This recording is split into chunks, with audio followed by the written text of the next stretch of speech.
ಜೋಗ್ ಜಂಕ್ಷನ್ಗೆ ಮತ್ತೆ ಸ್ವಾಗತ. ಜೋಗ್ ಜಂಕ್ಷನ್ಯಾಗ ನಾವು ಬರೀ ಜೋಕ್ ಹೇಳೋದು ಅಷ್ಟೇ ಅಲ್ಲ, ನಿಮಗೆ ಜೋಕ್ ಹೇಳೋರನ್ನ ಪರಿಚಯನೂ ಮಾಡಿಸ್ತೇವೆ.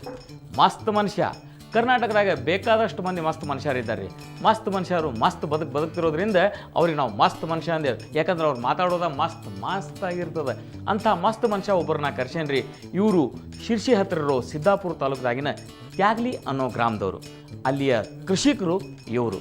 ಉತ್ತರ ಕನ್ನಡದಾಗ ಇವರು ಭಾರಿ ಫೇಮಸ್. ಯಾಕಂತಂದ್ರೆ ಇವರು ಹಾಡು ಹಾಡ್ತಾರೆ ಮತ್ತು ಮೇಲೆ ಭಾಳ ಚಂದ ಮಾತಾಡ್ತಾರೆ. ಇವ್ರ ಮಾತು ಅಂತಂದ್ರೆ ಅರುಣ್ ಹುರಿದಂಗೆ. ಇಂಥ ಮಸ್ತ್ ಮನುಷ್ಯನ ನಾನು ಜೋಗ್ ಜಂಕ್ಷನ್ಗೆ ಸ್ವಾಗತ ಮಾಡ್ತೀನಿ. ಮುಂದೆ ಎಮ್ಮೆ ಹೆಗಡೆ ಅವ್ರು ಬರ್ಲಿಕ್ಕತ್ತಾರ. ಬರ್ರಿ ಹೆಗಡೆಯರ.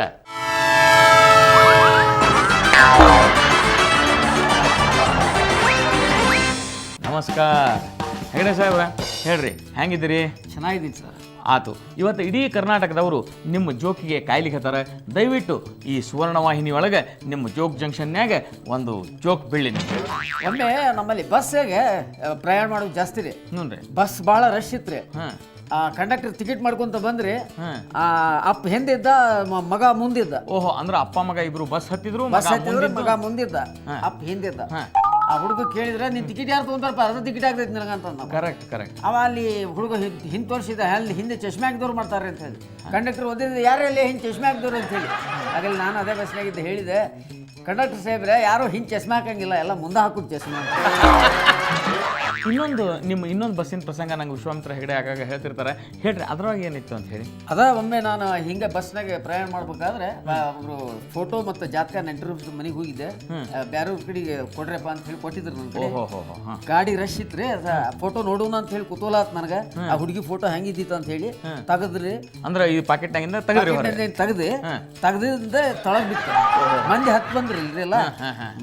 ಬಂದು ಒಬ್ಬಕ್ಕೆ ಬಂದು ಆ ಫೋಟೋ ಮೆಟ್ ನಿಂತು. ಅಂದ್ರೆ ನೀವು ತೆಗೆದು ನೋಡೋ ಹೊತ್ನಾಗ ರಶ್ ಆತು ಮತ್ತು ಗದ್ಲಾತು, ಅದ್ರ ಮೇಲೆ ಕಾಲಿಟ್ಕೊಂಡು ನಿಂತ್ಲಕ್ಕೆ. ಪರಿಚಯ ಇದ್ದಿಲ್ಲ.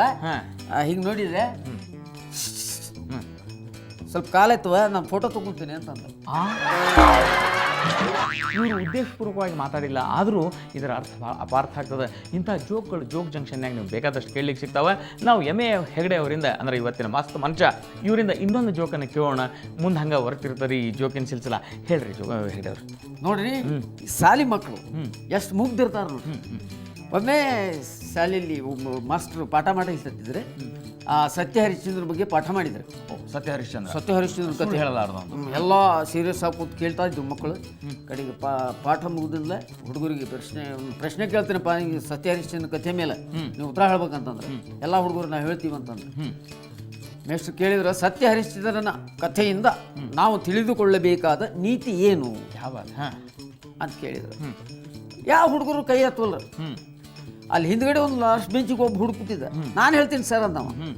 ಹೇಳಪ್ಪ, ನೋಡಪ್ಪ ಅವ್ರನ್ನ ನೋಡಿ ಎಲ್ಲ ಮಕ್ಕಳು ನೀವೇನು ಕೇಳಿಲ್ಲ ಒಟ್ಟ. ಅವ್ನು ಕೇಳ್ಯಾನ, ಸರಿ ಹೇಳಪ್ಪ ಉತ್ತರ ಏನು ಹೇಳು.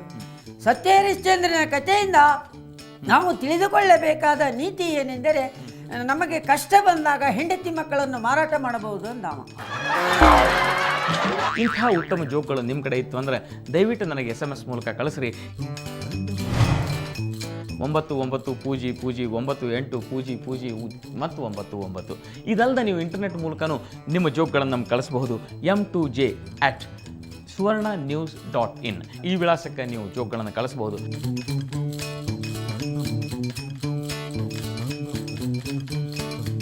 ವೀಕ್ಷಕರ ನೋಡಿದ್ರಲ್ಲ, ಎಮ್ಮೆ ಹೆಗಡೆ ಅವರು ಎಂಥ ಮಸ್ತ್ ಜೋಕ್ಗಳನ್ನು ನಮ್ಮ ಜೊತೆ ಹಂಚಿಕೊಂಡ್ರು ಅಂತ ಹೇಳಿ. ಇಂಥ ಎಮ್ಮೆ ಹೆಗಡೆ ಸಾಹೇಬರಿಗೆ ನಾ ಬೀಳ್ಕೊಡ್ತೀನಿ. ಥ್ಯಾಂಕ್ ಯು ಹೆಗಡೆ ಅವರ. ನಮಸ್ಕಾರ. Thank you so much. ಇವತ್ತಿನ ಜೋಗ್ ಜಂಕ್ಷನ್ ಕಾರ್ಯಕ್ರಮ ಇಲ್ಲಿಗೆ ನಾ ಮುಗಿಸ್ಲಿಕತ್ತೀನಿ. ಮುಂದೆ ನಾಳೆ ಮತ್ತೆ ಇದೇ ಟೈಮ್ನಾಗ ಜೋಗ್ ಜಂಕ್ಷನ್. ದಯವಿಟ್ಟು ಬರ್ರಿ. Thank you.